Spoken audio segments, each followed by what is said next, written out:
हाल ही में तालिबान ने अफगानिस्तान पर 2 दशक के बाद पुनः आधिपत्य जमाया है। इसमें पाकिस्तान का तो योगदान रहा ही, साथ ही साथ अमेरिकी प्रशासन की अकर्मण्यता का भी बहुत बड़ा योगदान रहा है, जिसने न स्वयं अफगानिस्तान को सशक्त बनने दिया और न ही मुसीबत आने पर अफगानिस्तान की सहायता की। इसमें एक योगदान केरल का भी है, जिसके लड़ाके तालिबान को कथित तौर पर अपनी सेवाएं दे रहे हैं, जिसे अनदेखा करने की भूल बिल्कुल नहीं की जा सकती। TFI पर आपका स्वागत है। मैं अभिनव आज आपको बताने जा रहा हूं कि क्यों तालिबान के साथ केरल के कनेक्शन को नज़रअंदाज नहीं किया जा सकता। इसके साथ ही यह भी बताऊंगा कि आखिर ऐसा क्यों हो रहा है कि केरल से कट्टरपंथी पहले ISIS में शामिल होने जाते थे और अब तालिबान में भी केरल के कट्टरपंथी मिल रहे हैं। हाल ही में शशि थरूर ने अफगानिस्तान में तालिबान द्वारा कब्जा जमाए जाने पर एक चौंकाने वाला ट्वीट किया। शशि थरूर के ट्वीट के अनुसार ऐसा प्रतीत होता है कि इन तालिबानियों में 2 मलयाली भी हैं। एक व्यक्ति 8वें सेकंड पर समर सरी केट्टे नामक शब्द कहता है और दूसरा उसे समझता भी है। शशि थरूर स्वयं तिरुवनंतपुरम से सांसद हैं, ऐसे में वे इस विषय से काफी परिचित भी हैं। शशि थरूर ने जाने अनजाने में केरल के उस पहलू पर प्रकाश डाल दिया जिसके बारे में बात करने से बड़ा वामपंथी भी कतराता है। कहने को तो केरल में 100% साक्षरता है, लेकिन उसका सर्वाधिक योगदान खेल, संस्कृति या रोजगार में नहीं बल्कि आतंकवाद पैदा करने में है। जिस बात के लिए कभी कश्मीर घाटी को ख्यात थी, अब उसी बात के लिए केरल चर्चा में बना हुआ है।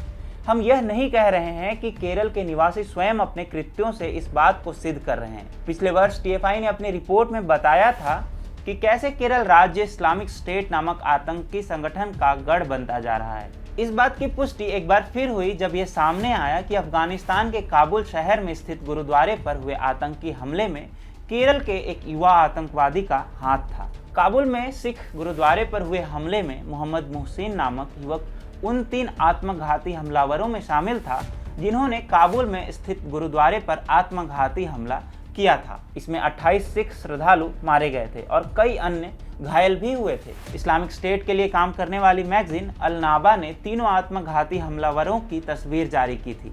इसी मैगजीन के जरिए मुहसिन के माता पिता ने अपने बेटे की पहचान की। एक अफसर की माने तो टेलीग्राम ऐप पर उस उग्रवादी की मां को मैसेज भी आया था कि उसके बेटे को काबुल के हमले में शहादत मिली है। अब भारतीय इंटेलिजेंस एजेंसियां ये पता लगाने में लगी हुई हैं कि कहीं बाकी हमलावर भी भारतीय तो नहीं थे।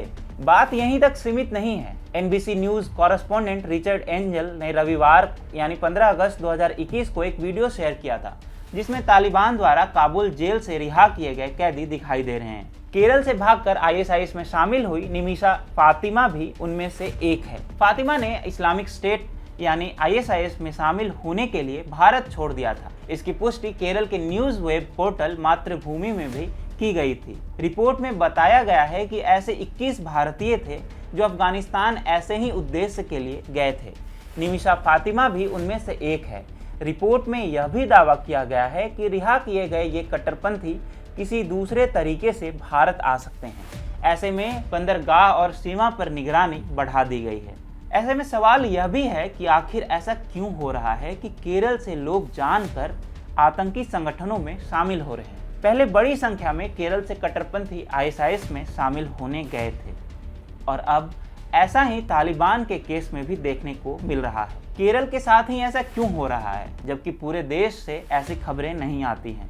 इसके बाद भी केरल के प्रशासन ने अल्पसंख्यक तुष्टीकरण की आड़ में जानबूझकर इस चिंताजनक विषय को नजरअंदाज किया है। अभी तो हमने PFI नामक संस्था की भूमिका पर चर्चा भी नहीं की है, लेकिन केरल ने जो मुसीबत देश की राष्ट्रीय सुरक्षा के लिए खड़ी की है और जिस प्रकार से वह ISIS और तालिबान के उत्थान में अपना योगदान दे रहा है, उसे नज़रअंदाज करना भी बहुत घातक होगा।